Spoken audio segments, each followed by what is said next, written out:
बिस्मिल्लाहिर्रहमानिर्रहीम और अस्सलामु अलैकुम।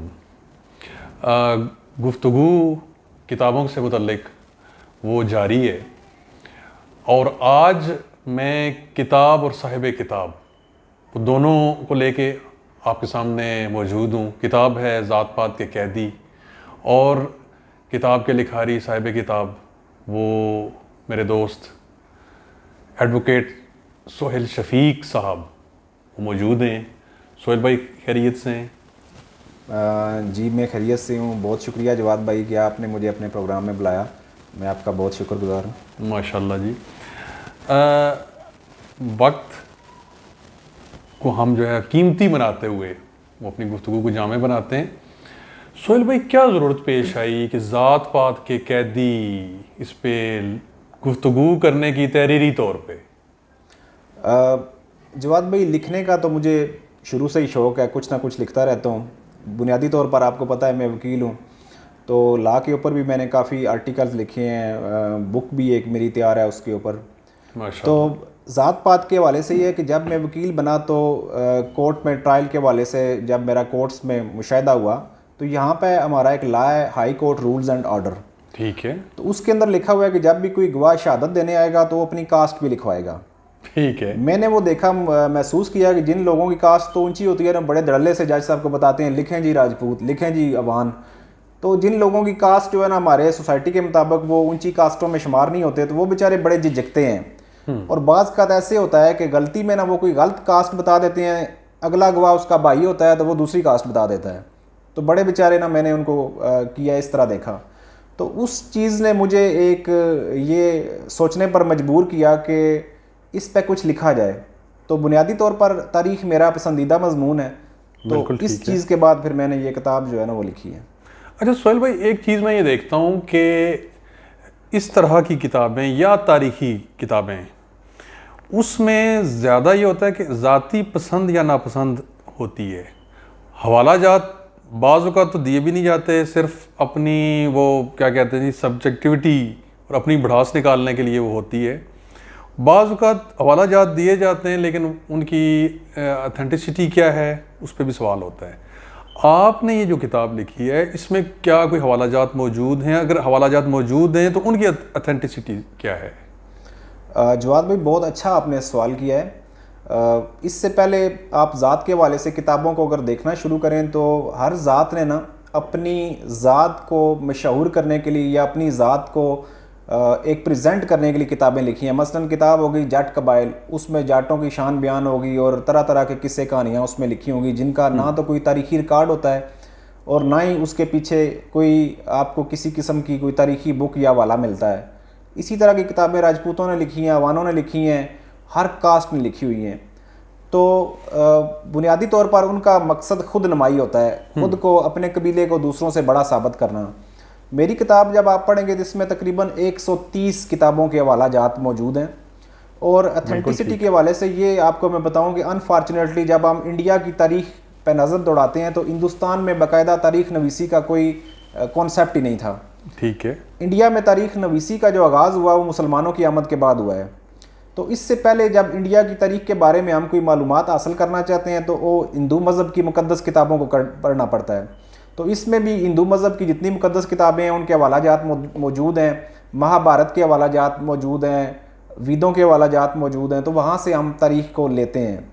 अब अथेंटिसिटी की बात यह है कि जितने भी इंडियन हिस्ट्री के ऊपर वर्क करने वाले लोग हैं ना, जिन किताबों को मैंने बुनियाद बनाया है, सबको वो मुतफ़िक़ है, मानते भी हैं और इन किताबों के ऊपर तहकीकात हो चुकी हैं और उन तहकीकात से जो हमारे सामने जो डाटा आए हैं, जो आप समझ लें माहिर आसार कदीमा हैं, उन्होंने उन चीज़ों की तस्दीक कर दी है। तो वैसे तो तारीख़ एक ज़नी इल्म होता है, लेकिन जब दूसरे साइंसी इल्म उन वाक़यात की तस्दीक कर दें तो उसको हम बेहतर इल्म तस्लीम कर लेते हैं। बहुत खूब। अच्छा, किताब का नाम है ज़ात पात के कैदी और राइटर जनाब नीचे लिखे हुए हैं राजा सोहेल शफीक। ये क्या कोई तज़ाद एक नहीं लगता कि आपने अपनी कास्ट अपने कबीले को जो है वो साथ लिखा? ये लिखना ज़रूरी था? जवाद भाई, किताब अगर कोई बंदा पढ़ता है ना तो उस किताब को पढ़ने के बाद वो कतन भी वो ज़ात पात का कॉन्सेप्ट नहीं लेगा। उसको समझ आ जाएगी कि ये एक तारीख़ी इर्तिका से वजूद में आने वाला एक समाजी शनाख्त है, इसके अलावा और कुछ भी नहीं है। तो ये लिखने की वजह क्या थी? उसकी वजह भी हमारा सोशल सेटअप है। मैंने इस पर तारीखी हवालाजात भी दिए। किताब के अंदर एक हवाला मौजूद है कि अकबर बादशाह का एक बड़े दानश्वर थे, उनके 9 रतन में से एक अबू अल फजल फैज़ी, बड़े दानश्वर आदमी थे। तो उनके सामने जब बात की जाती थी ना कि ये फ़लाँ ने फतवा दिया या फ़लाँ ने ये लिखा है, तो वो कहते थे अच्छा फ़लाँ कमी, फ़लाँ मोची, उसकी क्या ज़रूरत कि वो हमारे सामने किताबें लिखना शुरू कर दे। तो अब किताब को पढ़ने के हवाले से भी जब आप ज़ात के ख़िलाफ़ कोई बात लिखेंगे तो यकीनन ऊंची ज़ात वाले जो लोग हैं वो बेनिफिशरी हैं, वो इसको रिजेक्ट करेंगे और ये इल्ज़ाम लगाएंगे कि ये किसी लो कास्ट आदमी ने ना अपनी ज़ात को बचाने के लिए और बड़ों को जलील करने के लिए किताब लिखी है। बिल्कुल। तो नाम लिखने की सिर्फ यही वजह है कि जो ऊंची ज़ात वाले हैं वो ये जान लें कि ये किताब का लिखने वाला खुद इस सिस्टम का बेनिफिशरी है, वो कोई कमी कमीन फैमिली से तल्लक नहीं रखता है, वो बेनिफिशरी है और आपको सच्ची और हक बात बता रहा है। बिल्कुल ठीक है। आप जैसा कि चौहान राजपूत हैं और पृथ्वीराज चौहान जो कि जी 800 राजे उस महाराजे के अंडर थे और उसके दरबार का शाही या दरबारी जो शायर है चांद बरदाई राजपूतों की बड़ी तारीफ़ करता है, यहाँ तक कहता है जी कि राजपूत जो है वो आग से बने, मुकद्दस आग से। आपने उस नज़्म को बिल्कुल रिजेक्ट कर दिया, क्या वजह थी? जवाद भाई, बेशुमार चीज़ें हैं। किताब पढ़ेंगे ना, आप पढ़िए आपने माशाल्लाह, और भी जो दोस्त पढ़ेंगे वो देखेंगे कि तारीख़ी हवालाजात को जब हम लिखते हैं तो उसके ऊपर हम मौजूदा साइंसी इल्म की नज़र की उनके असूलों के मुताबिक उन पर तनकीद भी करते हैं, उन पर क्रिटिसाइज़ भी करते हैं। चांद बरदाई बुनियादी तौर पर पृथ्वीराज चौहान का दरबारी शायर था।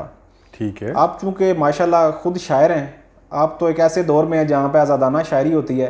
तो तारीख़ में जब ये दरबारी जो शुरा हैं, इनका मकसद ही यही होता था कि अपने बादशाह को खुश करना, ऐसी शायरी लिखना कि उनको आसमान तक पहुँचा देना।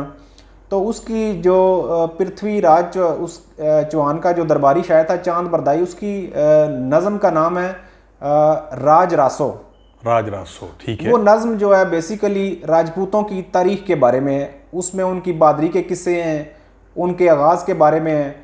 तो वो लिखता है जी कि जब ज़मीन पर ना जुल्म बढ़ गया तो कोई बंदा उसको रोकने वाला ना था, तो ब्राह्मण सारे इकट्ठे हुए, उन्होंने पूजा की, एक आग जलाई, मुकद्दस आग। तो उस आग से 4 बंदे पैदा हुए जिन्होंने दुनिया में अमन कायम किया, और वो 4 राजपूत थे जिसमें चौहान, पनवार, परियार और एक और कास्ट उसमें मैंने लिखी है, वो अब मेरे जहन में नहीं रही है।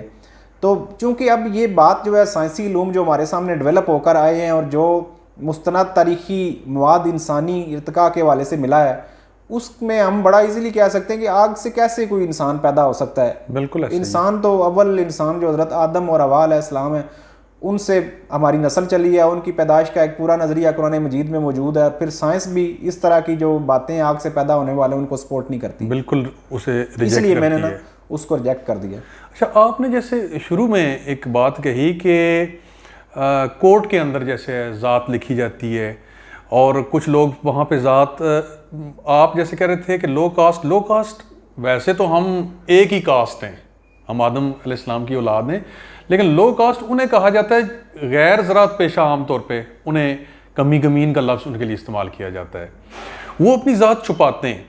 लेकिन अब मैं ये देखता हूँ कि कुछ जो इस मुआशरे के एतबार से ऊंची ज़ातें हैं जिनमें जाट भी हैं, हमारे इलाके में मैं ये देखता हूँ कि बहुत सारे जाट उन्होंने अपने आप को राजपूत कहलाना शुरू कर दिया है। क्या इसके पीछे क्या चीज़ हो सकती है? चंद चीज़ें हैं। इस किताब में ना एक मुस्तकिल बाब है कि लोग अपने टाइटल्स चेंज करते रहते हैं, तारीख़ी हवाले से मुख्तलिफ दौर में टाइटल्स बदलते रहे हैं। ये इस पे पूरी डिबेट है इस किताब के अंदर कि ये जो जाट हैं ये चौधरी का टाइटल क्यों लिखते थे और ये चौधरी का टाइटल कब आया और ये कैसे है। उस पे मैं मुख्तसरन ये बता दूं कि बुनियादी तौर पर जो जाट है ना और जो राजपूत हैं ये नस्ली तौर पर एक ही लोग हैं, इनमें कोई डिस्टिंक्शन नहीं है, कोई फ़र्क नहीं है। और राजा का जो टाइटल है, जो राजा का लफ्ज़ लिखा जाता है, टाइटल लिखा जाता है अपने नाम के साथ, ये कोई कास्ट नहीं है, जस्ट एक खिताब है, टाइटल है। पुराने ज़माने में जब हम बरे सगीर की तारीख पढ़ते हैं तो जितने बादशाह थे अपने नाम के साथ राजा या महाराजा लिखते थे, चाहे उनकी कास्ट कुछ भी हो। बड़ा मशहूर हमारा कॉन्टिनेंट का, सब कॉन्टिनेंट का किंग है इसका सिंध पे मोहम्मद बिन कासम ने हमला भी किया था, उसका नाम राजा दाहिर। राजा दायर। राजा दायर जो है वो ज़ात का ब्राह्मण था। ठीक है। तो इस तरह हम तारीख में बेशुमार बादशाह देखते हैं कि जिनकी कास्ट ब्राह्मण थी लेकिन उन्होंने साथ राजा लिखा। अच्छा, फिर कुछ बादशाह ऐसे गुजरे हैं जो खश्तरी थे, जिनको खत्री बोलते हैं, बेसिकली जो राजपूत हैं वो कहते हैं हम खत्री हैं, तो उन्होंने भी अपने नाम के साथ राजा लिखा। अच्छा, फिर तारीख में हम देखते हैं कि जितने बादशाह थे जिनकी कास्ट जट थी उन्होंने भी अपने नाम के साथ राजा ही लिखा। सब ने लिखा, बल्कि ये पंजाब का आखिरी जो आपका किंग था सिख महाराजा रंजीत सिंह, तो देखिए वो महाराजा लिखता था, ये गुलाब सिंह कश्मीर वाला महाराजा लिखता था। तो ये बेसिकली सारे अपने नाम के साथ मारा, ताकि जो मौर्य खानदान है जिसने सब कॉन्टिनेंट पे हुकूमत की वो ज़ात के शूद्र थे, ये लो कास्ट थे, ठीक है, कमी कमीन जिनको बोलते हैं। तो उन्होंने भी अपने नाम के साथ राजा लिखा और महाराजा लिखा, और उनकी नस्लें अभी तक अपने नाम के साथ राजा लिख रही हैं। ठीक है। दूसरी इस पे मैं ये कहूँ कि हमारा जो आजकल समाजी सेटअप है, अब हमारे पास अवान कबीले हैं बेशुमार, वो अपने नाम के साथ राजा लिखते हैं। बिल्कुल सही है। एक टाइटल के लिए, खुद को बाकियों से बेहतर समझने के लिए। गखड़ हैं वो अपने नाम के साथ राजा लिखते हैं, जबकि अगर आप हिस्ट्री देखें तो 1840 से पहले ना तो किसी अवान का नाम के साथ राजा का कोई मिलता है, ना किसी गखड़ के साथ मिलता है। तो वैसे भी इनका अपना क्लेम भी नहीं है कि ये राजपूत हैं, लेकिन बतौर टाइटल लिखते हैं। तो जट जो है वो भी लिखना शुरू हो गए हैं। तो मेरा ख्याल है जट जो है वो तारीखी तौर पर, चूंकि वही राजपूत और जट एक ही हैं, तो इस पे अगर आप इजाजत दें तो मैं जट्टों का ओरिजिन भी आपको बता दूंगा। जी, ये बताइए। बिल्कुल बिल्कुल, कि जाट आए कहाँ से? जी, तो बुनियादी तौर पर जो जाट या जट है ये कोई नस्ल नहीं है, ये कोई खास नस्ल नहीं है, और ना ही किसी खास पेशे की वजह से वजूद में आए हैं। ठीक है। जिस तरह दुनिया में बड़ी बड़ी जंगें होती हैं, जंग अजीम अव्वल हमने पढ़ा है, जंग अजीम दोम पढ़ा, तो इंडिया में आज से तकरीबन 3000 साल पहले एक बहुत बड़ी जंग हुई जिसको महाभारत कहते हैं। तो उस जंग में हिंदू अकीदे के मुताबिक कुछ लोग जो अवतार होते हैं, जैसे हम नबी कहते हैं, वली कहते हैं, वो कहते हैं जी अल्लाह की तरफ से ये लोग आए हैं। तो उस जंग में हिंदू अकीदे के मुताबिक उनके एक अवतार श्री कृष्ण जी ने भी हिस्सा लिया। बिल्कुल ठीक है। तो बुनियादी तौर पर वो जंग तो 2 ट्राइब्स के दौरान थी, कोरु और पांडव, लेकिन वो फैल के एक समझ लें एक वर्ल्ड वार बन गई उस दौर की। तो उस पूरे खित्ते की जंग, इंडिया की जंग बन गई। उसमें एक जो ट्राइब था, जो पांडु थे, वो जंग जीत गए और श्री कृष्ण भी इनके साथ थे, लेकिन उस जंग में जो मुखालफीन थे तकरीबन सारे कत्ल हो गए। ये महाभारत एक किताब है, उसमें इसका सारा तज़किरा मौजूद है। ठीक है। और महाभारत बुनियादी तौर पर एक शायर है व्यास जी, उसने 300-400 साल बाद इस जंग के वो किताब लिखी है। अब वही सोर्स है हमारे पास।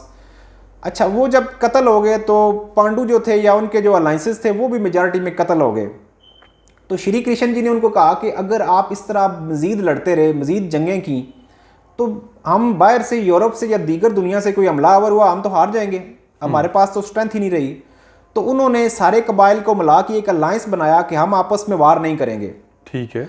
और वो वही कबाइल हैं जो अभी हमारे पास राजपूत ट्राइब्स हैं ना, ये भी अपने जो नस्ब है उन्हीं कबाइल से मिलाते हैं, महाभारत वाले कबाइल से। बिल्कुल ठीक है। अच्छा, उन कबाइल ने किया, अपना अलायंस किया। उस अलायंस को उस वक्त जो हिंदी लैंग्वेज थी, जो यहाँ पे जो भी संस्कृत की इब्तदाई किस्म थी, उसमें ज्ञाति सांगा लिखा गया उस लफ्ज़ को ना। और ये महाभारत के अंदर उसमें गालबन 25 या 26 नंबर श्लोक है, उसमें मौजूद है ये। अच्छा, फिर उसको बाद में 100 साल 200 साल बाद जो उस पर लिटरेचर आया, जो शायरी में मिलती है, मजहबी शायरी, वो लफ्ज़ वहाँ से बिगड़ के ना जाट बन गया। ठीक है। ठीक है। तो इस तरीके से ये लोग आते रहे, और फिर यही इन्हीं जाटों में से ये जो अब राजपूत नस्लों की हम बात करेंगे जो 6वीं और 7वीं सदी में आए हैं, ये बेसिकली यही हैं, वही ट्राइब, वही अलायंसेस थे। तो वही आई है बुनियादी तौर पर। ये जाट जो हैं ये वही ट्राइब्स हैं जो बाद में राजपूत बने हैं, कुछ ने अपनी शनाख्त अलग कर ली है। तो ये राजा का अगर टाइटल लिखते हैं तो बिल्कुल दुरुस्त लिखते हैं, इनका तो एक तारीखी पस मंज़र मौजूद है। बिल्कुल ठीक है। अच्छा, एक चीज़ जो मैं देखता हूँ कि स्पेशली सब कॉन्टिनेंट के अंदर सैयद जो हैं वो हमारे सामने आते हैं, सादात, फिर उनकी तादाद ऐसे बढ़ती है कि जो मेरी ऑब्जर्वेशन है कि कुछ लोग जो कुछ नस्ल पहले सादात नहीं थे, फिर वो सादात बन गए। इसके पीछे क्या तारीखी पस मंज़र है कि ये ऐसा क्यों हुआ और क्यों हो रहा है? इसको तो मैंने जवाद भाई ज़्यादा टॉपिक नहीं बनाया किताब के अंदर, चंद बातें लिखी हैं। एक तो ये है कि जब सुल्तनत उस्मानिया रूल कर रही थी एक वर्ल्ड के हिस्से के ऊपर, तो उन्होंने जो सैयद कास्ट के लोग थे उनको टैक्सेस में बहुत ज़्यादा कंसेशन दे रखी थी, माली उनको वज़ाइफ भी मिलते थे। तो हुआ ये कि जब इस तरह की कंसेशन मिली और वज़ाइफ मिले तो बेशुमार लोगों ने सैयद बनना शुरू कर दिया। ठीक है। और सैयद बनने का अमल भी बड़ा आसान था सुल्तनत उस्मानिया में कि 2 बंदे आप साथ ले जाएं, वो गवाही दें ये सैयद है तो वो सैयद हो जाएंगे। ठीक है। हुआ ये कि जब सुल्तनत उस्मानिया पे इकनॉमिक जो है डिफ़ॉल्ट के करीब पहुंची तो उन्होंने बैठ के एक फ़ैसला किया कि हम इस पे तहकीक करें कि ये क्यों ऐसे, हम डिफ़ॉल्ट पे क्यों हैं। तो उस पर एक मिनिस्टर था उनका, उसने रिसर्च की तो सिर्फ एक उनकी स्टेट जो अनातोलिया है ना, उसमें तकरीबन 3 लाख जाली सैयद पकड़े गए। ठीक है। उन्होंने वहाँ से उनको, अब मॉडर्न लैंग्वेज हम कहते हैं, डिपोर्ट कर दिया, वो इंडिया की तरफ आ गए लोग। इसका बाकायदा रेफरेंस मैंने बुक में दिए हैं। अच्छा, फिर एक एस.सी. डुबे है, एक इंग्लिश राइटर है, उसने अकबर के हवाले से एक रिसर्च लिखी है कि अकबर के ऐद में जब लोगों ने इस्लाम कबूल किया ना, पॉलिटिकल बुनियादों के ऊपर किया ज़्यादातर लोगों ने, तो उसमें जो ब्राह्मण कास्ट के लोग थे उन्होंने कहा जी कि अगर हम इस्लाम कबूल करेंगे तो हमें भी वहाँ पे वही सोशल स्टेटस चाहिए जो यहाँ पे हमारा, ऊंची जात उधर जो है वो इधर भी हमें तो मिले। वो लिखता है जी कि अकबर के ऐद में जब ब्राह्मण ने इस्लाम कबूल किया तो उनको सैयद कन्वर्ट किया गया, क्योंकि यहाँ हमारे यहाँ उस लेवल की कास्ट सैयद थी तो वो सारे सैयद बन गए। तो अब इस हवाले से जो आप देख रहे हैं ना ज़्यादा, तो अभी भी ये सैयद साजी का अमल जारी है। बेशुमार लोग, उसकी वजह रेस्पेक्ट है हमारे माशरे में। सादात चूँकि हजूर पाक सल्लल्लाहु अलैहि वसल्लम के साथ उनकी निस्बत लगती है तो उनको रेस्पेक्ट मिलती है। तो रेस्पेक्ट हासिल करने के लिए आपको जब भी रेस्पेक्ट मिलेगी, माशी फ़ायदा मिलेगा, समाजी रुतबा मिलेगा, तो आप अपनी कास्ट को चेंज कर लेंगे, बदलने में कोई देर नहीं करेंगे। जी, मैंने इस किताब में बेशुमार मिसालें लिखी हैं कि मुख्तलिफ ट्राइब्स ने अपनी लो कास्ट को हाई कास्ट में कन्वर्ट कर लिया। सामने सामने लो कास्ट थे। तारीखी वाला जात लिखी हैं कि कैसे उसमें हुआ है। आज के दौर की मिसालें लिखी हैं कि आज कल ये अमल तेज़ी से जारी है। मसलन कोई बंदा लो कास्ट है, वो फ़ौरन पैसा आता है, अब वो अपना सोशल स्टेटस बढ़ाने के लिए अपने साथ मलक ये वो पूरे शजरे बन जाते हैं। पूरी तफसील मौजूद है इस किताब के अंदर। बिल्कुल ऐसा ही है। अच्छा, हम कंक्लूड करते हैं सोहेल भाई गुफ्तगू को कि ज़ात पात के कैदी, उसे आप क्या देखते हैं मुस्तकबिल में कि ज़ात पात का मुस्तकबिल क्या है? कि अभी तो जो कुछ भी चल रहा है, अगर हम उसे देखते हैं, इंग्लिस्तान की तारीख को देखते हैं, तो जो वर्किंग क्लास थी, वर्किंग क्लास इसके बाद वो बड़ी, उसने अपने आप को एम्पावर किया और वो कहीं से कहीं निकल गई। हमारे यहाँ क्या होगा ज़ात पात का? जवाद भाई, ज़ात पात का हमेशा जो इसका असर रहा है ना, वो पावर्टी में रहा है, गुर्बत में रहा है, पसमानदगी में रहा है। मैं आपको एक मिसाल देता हूँ। उसमें किताब के शुरू में एक बात लिखी हुई है कि जब नादर शाह ने इंडिया पे हमला करके ना कब्ज़ा कर लिया तख्ते दिल्ली पे, तो उसने कहा जी कि अब जो मोहम्मद शाह हुक्मरान है कि अपनी बेटी का रिश्ता मेरे साथ, मेरे बेटे के साथ कर दो। अब चूंकि नादर शाह जो है उसमें 2 रवायतें, एक तो ये था कि चरवा है, दूसरी रवायत ये मोची है कास्ट का। बिल्कुल ठीक अब वो हिचकिचाते थे मुगल जो है वो ना करें, लेकिन अब तलवार के आगे बोलना भी नहीं था, तो खैर वो रिश्ता हो गया। तो मुगलों के एक वज़ीर ने कहा जी कि अब रस्मी तौर पर हम इसको थोड़ा सा जलील करके देखते हैं कि जब निकाह की मजलिस होगी तो हम कहेंगे जी कि अपने अपने शजरे जो है ना, वो दुल्हन का और दूल्हा का वो बयान करें। बिल्कुल ठीक है। तो दुल्हन के बाप मोहम्मद शाह ने अपना शजरा पढ़ा और पीछे अमीर तैमूर तक ले गया, बड़े बड़े बादशाह थे। तो नादर शाह का जब वक्त आया कि तुम पढ़ो अपना शजरा, तो उसने खड़े होकर तलवार निकाली, उसने कहा नादर शाह इब्ने शमशीर, इब्ने शमशीर, इब्ने शमशीर। और उसने कहा जी कि अब और ज़रूरत है किसी, उन्होंने कहा नहीं, आपका शजरा कबूल है।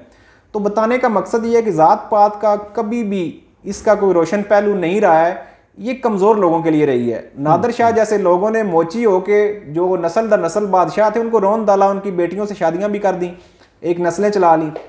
लेकिन इस किताब में बेशुमार मिसालें हैं। एक दफ़ा ये हुआ कि इंडिया की सल्तनत में एक कैरेक्टर्स मिलते हैं सैयद बरदरान, तो उन्होंने बड़ी साजिशें की।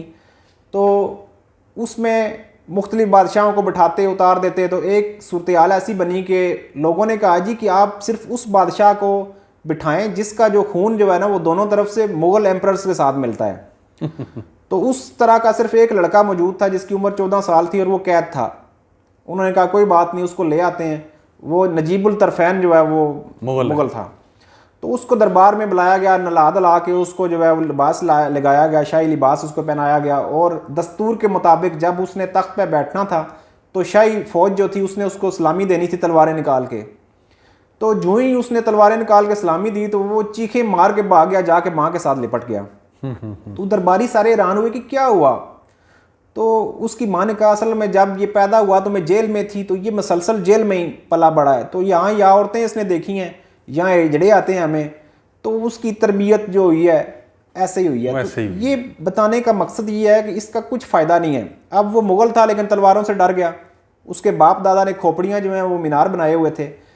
अभी भी मैं इसका आपको बताता हूँ कि आज के दौर में, पहले दौर में हमारे गांव में जो देगें पकाते थे ना, हम उनको कहते थे नाई हैं, ये बिल्कुल उनको करते थे। अब आप मुझे ये बताएं कि KFC वालों को कोई नाई कह सकता है? वो देगें पकाते हैं, या ये मार्कियां लगाई हुई हैं बड़ी बड़ी, क्या बड़े बड़े यहाँ भी राजपूत और जाट हैं जिनकी मार्कियां भी हैं, देगें पकाने का काम भी है। मसला क्या था कि वो जो नाई देग पकाता था ना, उसको बड़ी मुश्किल से अपने बच्चों की वहां से रोटी मिलती थी। वो इकोनॉमिकली बहुत पुअर था। अब जिस बंदे ने मार्की लगाई है ना, वो बेशक जेन्युइनली नाई भी हो, बेशक उसकी कास्ट नाई हो, वो अपने नाम के साथ कुछ भी लिख लेगा, उसको कोई नाई नहीं कहेगा। लोग जाएंगे अदब से रिक्वेस्ट करेंगे कि सर हमने इधर फंक्शन करना है, बिल्कुल काइंडली आप दें।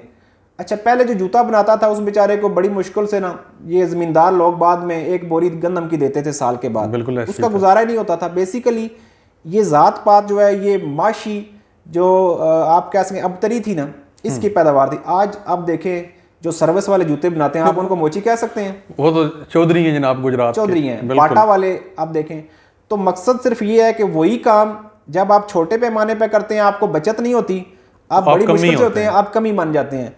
उसी काम को आप बड़े पैमाने पे करें, आप मतलब आप एक तीर बनाएंगे, तलवार बनाएंगे, एक बनाएंगे, आप लवार होंगे। लेकिन जब आप टैंक बनाना शुरू कर देंगे, आप इंजीनियर बन जाएंगे, बिल्कुल ऐसे आपकी कास्ट चेंज हो जाएगी। तो मेरे ख्याल से अगर दुनिया में कहीं पे किसी खिते में गुर्बत होगी, लाचारी होगी, तो कास्ट वहाँ पे चलेगी, वहाँ तबके चलेंगे। बुनियादी तौर पर कास्ट भी एक तबकाती तकसीम है, बिल्कुल ऐसे ही है। जहाँ गुर्बत नहीं होगी, माशी मसवात कायम हो जाएगी, आप कानून की नज़र में लोग बराबर हो जाएंगे, या वहाँ ख़त्म हो जाएंगी चीज़ें। और अब भी हमारे मुल्क में आप बैरिया में जाके बताएं किसी को कि किसने किसके साथ रिश्ता किया है, कौन किसके साथ बैठता है, किसका क्या बैकग्राउंड है, कुछ भी नहीं है। DHA में क्या है, हमारे जो बड़े बड़े ब्रिगेडियर और जनरल रैंक के लोग हैं, उनकी क्या कास्टें होती हैं, लोगों ने कभी उनसे रिश्ता करते वक्त नहीं पूछा है, लेकिन गरीब से ज़रूर पूछा जाता है। मैं गुफ्तगू को कंक्लूड करूंगा, और बहुत ही खूबसूरत और बहुत ही पुरमग़ज़ गुफ्तगू फरमाई सोहेल शफीक भाई ने। कंक्लूड ये करूंगा कि इस ज़ात पात में कुछ भी नहीं है, इसका कैदी होने की ज़रूरत कोई नहीं है। अगर हमने बैसियत कौम, बैसियत मुआशरा आगे बढ़ना है, तो अज़मत वो मेहनत के अंदर है, अज़मत हलाल के अंदर है, हराम के अंदर और नकम्मेपन के अंदर वो तनज़ली है, तबाही है। तो अल्लाह ताला हमें तरक्की की तरफ जाने की तौफीक अता फरमाए, तनज़ली से बचने की तौफीक अता फरमाए। सोहेल भाई बहुत शुक्रिया। इंशाल्लाह किसी नए मौजू के साथ, किसी और मौजू के साथ हम दोनों बैठेंगे और इंशाल्लाह इससे मज़ीद अच्छी गुफ्तगू होगी। इंशाल्लाह जवाब।